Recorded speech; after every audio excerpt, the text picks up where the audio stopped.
Hi everyone, I'm Jim Brimst and welcome to review of The Autumn Offering, the fifth and final studio record by the band The Autumn Offering. Today we're celebrating the 50th anniversary of the album, so I decided to go back and see if it still holds up or not. My story with this band is quite simple. It all starts with the vocalist Matt McChesney, or McChesney, whatever. He was the vocalist of the band Hell Within, and back in 2008 when I was on a trip to UK, I bought Hell's Within debut record in a sweatshop for like 50 pence or whatever. I've listened through it, I've enjoyed it, so when I went back home to my country, I've listened through Hell Within's discography, which wasn't big, it was just 2 records back then, and I loved Matt McChesney's vocals, his screaming, shouting, yelling, growling, singing. At the time he was my all-time favorite vocalist, if we don't count the vocalist from the nu metal genre, because nu metal has the best vocalist, but outside of nu metal he was the best one. I just loved his vocals. Then I found out that Matt joined another band called The Autumn Offering and had a record with them called Fear Will Cast No Shadow, so I was like, I have to listen through it. It was amazing, I loved it. I went back to listen to the previous 2 records, which had a different vocalist, the original one. I was also surprised by how good it was. So later, in 2009, Requiem came out. I was like, this is not it, it's okay. And then this record, I was like, wow, this is quite surprising. The lineup here is obviously Matt McChesney on the vocals, Jesse Nunn on the guitar, Tommy Church on the rhythm guitar, Brian on the drums, and Carr on the bass. What's interesting here is that Jesse's a completely new guitarist, he never played with the band before. Same with Carr, the bassist. So we've got 2 new people. We've got Matt, who's been playing with the band since the 3rd album. We've got Brian, who only played on Requiem and Here. And we've got Tommy Church, who's been in the band since 2006. So he's been playing since the 2nd album. So we've got no founding members here, no one that played on the 1st album. This makes my theory about this band having to release a new album for the label even more viable, at least to me. I don't know if you agree. So the last album that had a founding member was Requiem. It had one of the guitarists that played on the 1st album, and that's it. So yeah, completely new lineup almost. And that even shows in the music, because they go in a completely different direction. The production is tight, it was handled by Pete Rucho and the band themselves. It's clean but heavy, no there's no clipping, just the way I like it. I love the sound of the drums, the guitars, the bass, the punchiness, the clearness of the vocals. The vocals are just so sharp and they cut through the music, and I just love how this production sounds. I wish more bands would have this kind of production. Message is diverse. The songs are mostly about personal struggles, vampires, revenge, killing people, but also surprisingly there are a lot of songs here against predators, pedophilia in the Catholic Church, in Hollywood. Those are topics that aren't that much explored in this music, so I was quite surprised to see them here. There are also songs about addictions here, like Synapse, for example. When it comes to the structure, it's basic and advanced. Usually the songs go like this. There's an intro, verse, pre-chorus, chorus, verse, pre-chorus, chorus, bridge, chorus, outro. And that's like half of the songs here. The other songs are much more advanced in the way that they have an intro, verse, pre-chorus, and either the chorus happens or a completely new segment, then they shift back to the verse and pre-chorus, and completely new segment, maybe chorus, maybe bridge with 1 to 4 segments, then they go back to the chorus, or they don't, they just introduce a new outro, and that's it. So that's quite fascinating as well. Now, the cherry on top of this cake is the music genre of this album, because it's actually impossible to pinpoint what this record is. If you have listened through it, then you know what I mean. This is not a metalcore album, it's not a deathcore album, it's not a melodic death metal album, hell no. This is some weird experimental shit. Every song is slightly a different shade of metal. Let me explain. Synapse sounds like a technical deathcore song. Then Born Dead sounds more classical death metal. Exile of the Locusts sounds like progressive metalcore with blast beats. Fed to the Lions, that one is very hard to pinpoint because it doesn't have a breakdown. It has some melodic riffs, but it has also some hardcore undertones and death metal stuff. Then you have Hessian Blade, which sounds like metalcore, but then Death Mask, that has a lot of nu metal atmosphere in the vocal department, and also some fucking blood beats that sound like dying fetus. Then you have Viral, which is a crazy sounding song because it has slight black metal elements but also death metal ones. Then Among Wolves, which is yet again hard to pinpoint what exactly it is because it's like a mixture of like 4 to 6 different subgenres of metal. Bloodlust is probably the easiest one to categorize. It's like a mix between melodic death metal and metalcore. And Myriad Black, this one, it has some melodic death metal, but it also has heavy metal. And the last guitar solo, well, it sounds classical and also hard rockish at the same time. So when it comes to music genre here, I would say this is a death metal album with lots of melodic death metal, metalcore, deathcore, heavy metal, doom metal and brutal death metal elements, because it sounds like that, with some sprinkles of industrial metal and black metal on top. So I wouldn't even call this one deathcore or metalcore, because there isn't enough metalcore here to call it metalcore.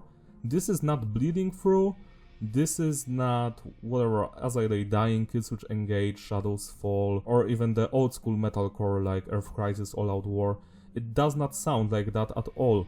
It's a weird experimental mix, and it sounds completely different from the previous The Autumn Offering albums. The Autumn Offering seems like a band that never had an identity. The first record sounded like a mix of melodic death metal and metalcore, the old school kind. The second record was more modern sounding, like a mix between hardcore and metalcore. Then the third record came out and it was, well, melodic metalcore basically. It sounded like Kill Switch Engage but better, and it had blast beats. Then you had Requiem, which sounded like a very mainstream approach to metalcore without anything interesting happening. Most of the songs had almost 60 to 70% just singing. And then we have this record, that half of the songs here don't even have clean singing, like at all. And the other songs, well, the quality of the singing depends on the track or the mood of the vocalist. That's just crazy. Now let's move on to the musicianship. Let's start with the drummer Brian. His double bass work, blast beats, grooves, all of that just slaps. He's a crucial piece for this album to work because he's always here pushing more and more energy, faster blast beat, do sections, then some groovy parts. Wow, just wow, I love his playing here. Next, the bass work. Well, it's not that audible and it mostly follows the guitars. That's actually the only disappointing thing about this album for me, is that there aren't any intricate bass lines, because if we had bass lines here similar to Spawn of Possession or the second Cryptopsy album, it would be quite fascinating, but sadly we do not. Next, let's move on with the symphonic and industrial elements.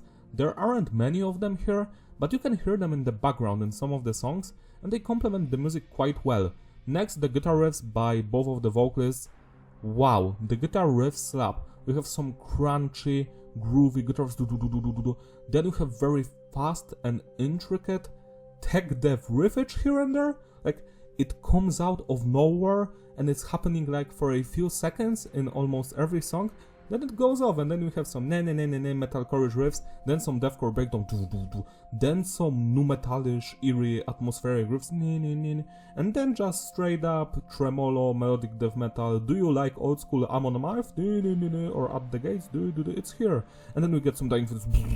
So I must say that I was quite surprised by the variety of everything on this album. Last but not least, let's talk about the vocals by Matt. And well, he outdid himself here. Singing wise, he's uneven. Some of the singing, like on the song Fed to the Lions, is, well, it's not that great. On the other songs like Myriad Black, for example, his singing shines, or Death Mask has amazing singing. That singing slaps. So singing is uneven, but when it comes to the unclean vocals, especially growling and screaming, he's one of the best vocalists out there.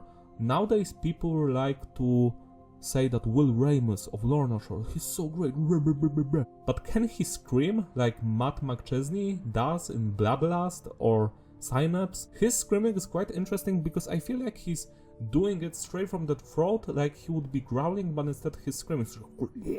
I can do it, but when he screams, it's like he could shatter glass. every time he shifts between growling and screaming, it's like he's bursting into flames, like he's so angry and passionate, and because of that, it makes this the best record of the Autumn's Offering in their entire discography. Like, I cannot state how important and how great the vocals sound here, especially the screaming and growling, how deep he can go mid-range, deeper, lower, higher. The screaming is just so powerful, and it comes out of nowhere, but then as you're listening to the record again and again, you see that he's just playing with his voice to make those crucial spots more interesting and memorable for the songs. Like, he's growling and he knows that the verse is almost ending, so he slightly shifts from growls to so he just smoothly, I cannot do it, I cannot demonstrate you that because I am unable to do that, but he does it, and because of that, it was like, wow, that was a great transition. Like, it wasn't just a transition musically, but also vocally. I cannot even explain to you how pissed off I am that Matt McChesney is nowhere to be found. The last album he did vocals on is this one, and it came out 15 years ago, so where is he? What is he doing? Is he actually a drug addict and that's why half of the songs were about addictions and that's why he's not doing the vocals? I am not sure. I wish he was here. I wish he would explain. I wish he would do some vocals, like even for my music. Come on, dude, we can write some stuff together. Because I feel so sad that he's not utilizing his talents. His screaming was on point. Even if he wouldn't do the growling or singing, he would still be a stellar vocalist because of his screaming, because it's just that good. And also, before we move on, I want to talk about one other thing. Something that only happened like in the early 2000s, late 90s, when vocalists still wanted to make interesting music, especially in the nu metal genre. When a vocalist like Jonathan Davis or especially Chad Gray on the first Mudvayne album, he would sing or scream, and there's like layers of the vocals, like he's screaming, then singing on top something differently, and he's like whispering to your ear on the left the third line of the vocals, and the fourth line of the vocals is completely different as well. And because of that, when you were re-listening to the songs, you were always finding something new, and it would always fit the track. Like, you would say, wow, all of those vocal lines have different melodies, they're sung differently, some of them are screamed, growled, sang, or whispered, but at the same time, they all work, and that shows you that the vocalist actually cared, and they've put a lot of effort into their craft and actually the songs. Nowadays, it's not that typical or common to do. Like, I almost never hear it in the deathcore genre, metalcore, death metal. Even the nucore nowadays does not have it. I feel like it's a wasted opportunity because this stuff was what made your songs more unique and more memorable, that's for sure. And the only reason why I am mentioning this is because Matt McChesney is doing all of that on this record. He does the screaming, singing, shouting at the same time, almost every track. So now let's rate the individual songs. The album opens up with a worthless intro called Cotton Shooter. It doesn't have any music or words, just some noises. Yeah, I don't know why it's here. I am not even going to rate it. Let's move on to Synapse, the first song here. Wow, this one just starts off with blast beat. I just love it, the growling, it's so powerful. This song sounds like an exorcism gone wrong. It's so evil, so dark. The growling, the screaming. I know it's you. But what makes me the most happy in this song is how after the second chorus, the entire track just starts to break down, just evaporates, it just becomes unstable. I'm talking about the part with, you know I submit every time, make me alive. So he's like screaming, growling at the same time, there are blast beats, the guitar's like, and that just sounds like the end of the world for me. You have to listen to this song. That part is going to melt your brain. It's so heavy that I cannot even comprehend it to this day. I listened to this song so many times because that last minute, that destruction that occurs, is just unmatched to this day. Fantastic song all the way, 12 out of 10. Born Dead was released as a single with a music video. I must say that this one is more death metalish. I like the intro. I like how the vocalist exhales before he's going to scream, because there's that section with blast beat, and while that's happening he's like, and when that morphs into a new segment he's like for like 12 seconds, and I love that. Then you get some growling fuck you, your broken hands, fuck you forwards and set, fuck all your malice. He just goes from one voice to the next one in a span of 1-2 seconds, and it's just happening, and it's flawless. It just transitions so well. I cannot do it, but it sounds so good. This track goes hard. I love the guitar solos here. There's like 2 of them, I think. Lots of changes. Interesting song. I like the outro, which only happens once because it never occurs before in the song. Yeah, this one is a classic. I don't know anyone who would not enjoy it. 11 out of 10. Exile the Locusts. This is how I wish In Flames would sound. You know, modern In Flames. It has that old school 90s Gothenburg melodeath metal riffs. Then they scream, shout, growl, and they're like, exile the Locusts. So the only cleans in the first 4 minutes of the song is the exile the Locusts in the chorus, and then in the outro he sings some more like 2 lines, but it's quite beautiful. I enjoyed this song from beginning to the end. When I was younger, when this record came out, I was like, this is like a filler track, but as I grew up, I've noticed that there aren't many songs like these. Like, this album is unique in its sound, so even Exile the Locusts is quite interesting because it's way different from the other songs, and the guitar solos here slap as well. 10 out of 10. Fed to the Lions, one of the most unique sounding songs here because it's like a bipolar disease or something. You get some crunchy, some screaming, growling, shouting, and then singing. My prayers fell down on death is just please let me sleep. He's like singing like that, and I was like, this is kinda weird, but after that section we get a cool guitar solo and some blasts, so I'm like, hell yeah. Every time a scream is happening, it like pierces your soul, but then the clean singing is very uneven. 10 out of 10. Hessian Blade or Hessian Blade, whatever.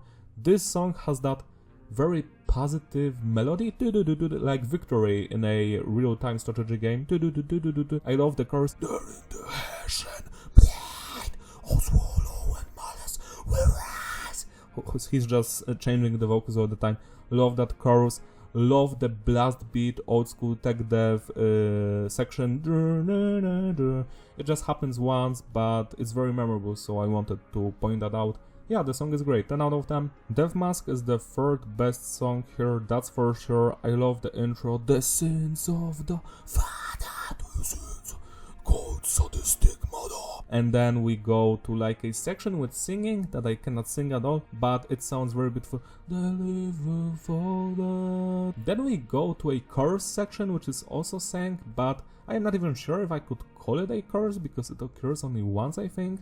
Sit up and rest for the martyred suffer no more with pain of their lives you couldn't bear, something like that.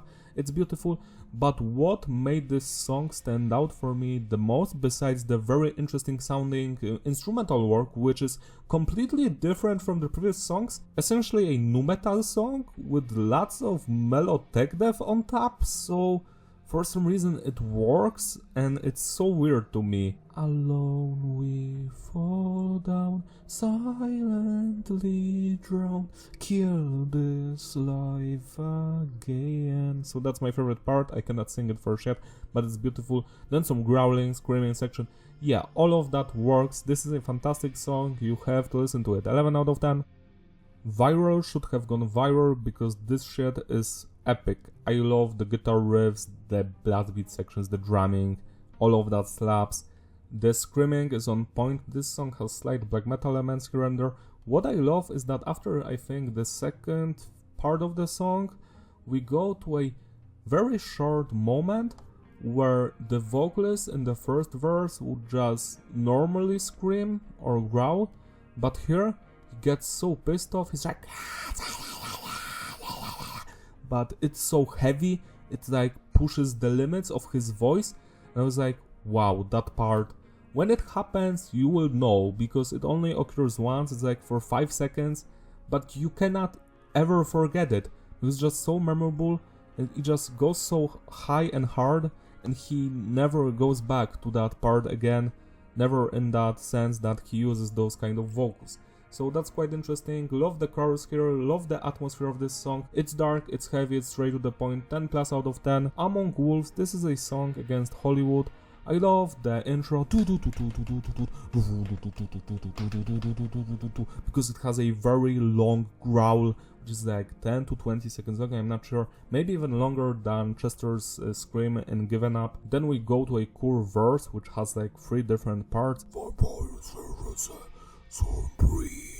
So he does Brie as well there.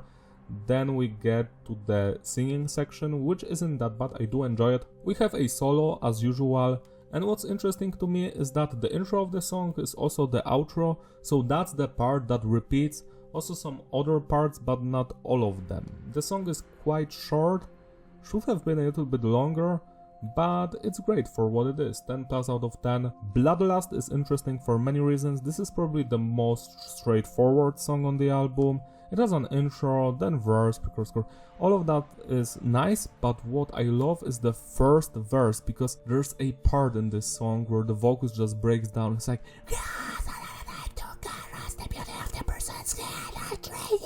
so I guess he plays the role of the vampire or something, but I just love it how he says person skin. Just says the person skin, and how he says skin with his scream, like skin.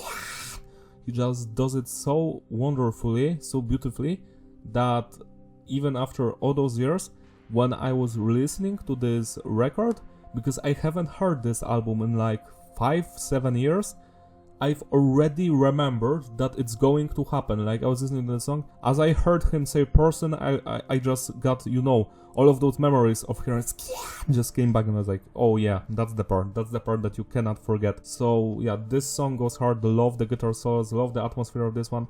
It's more metalcore-ish, melodic death metalish, but that's all fine, you know. As you may know from my channel, I am not a big fan of metalcore, but this song goes hard, and it's not metalcore, it's some weird experimental stuff. 10 plus out of 10. And the final track on the album, Myriad Black, featuring Pete Richard, the producer of this album. What a journey this one is. So melodic, so beautiful. Love the melodies here, but what's even more beautiful is the chorus. Bones broken, lies left unspoken. How can I believe in this word that you sold me? So bait temptation, heaven furrows. Wow, wow, wow, tutum, tutum. Love that chorus, it's so memorable, so fantastic to hear. I just don't understand how they just made an album that starts with the best song and ends with the best song as well. What a fantastic idea, you know.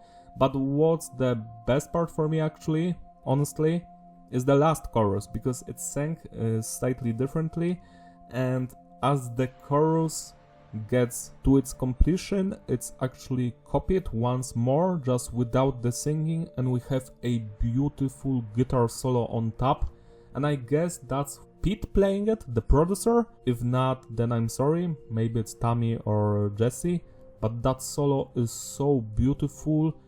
It sounds like something you would hear in an Obscura or Necrophagist song.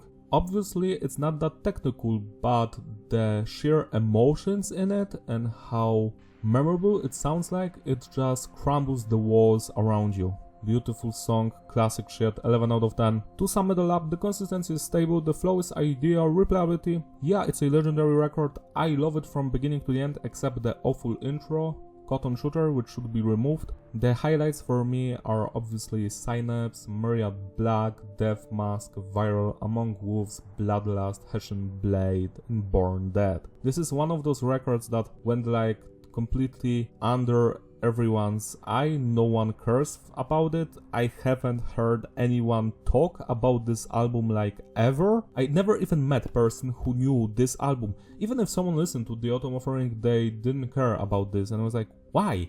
Why wouldn't you care about this? This is actually quite interesting, and there's nothing like it, like, out there at all. There aren't albums that sound like this one. This is unique, and also it fucking slaps, so celebrate Nursery by spinning this record today.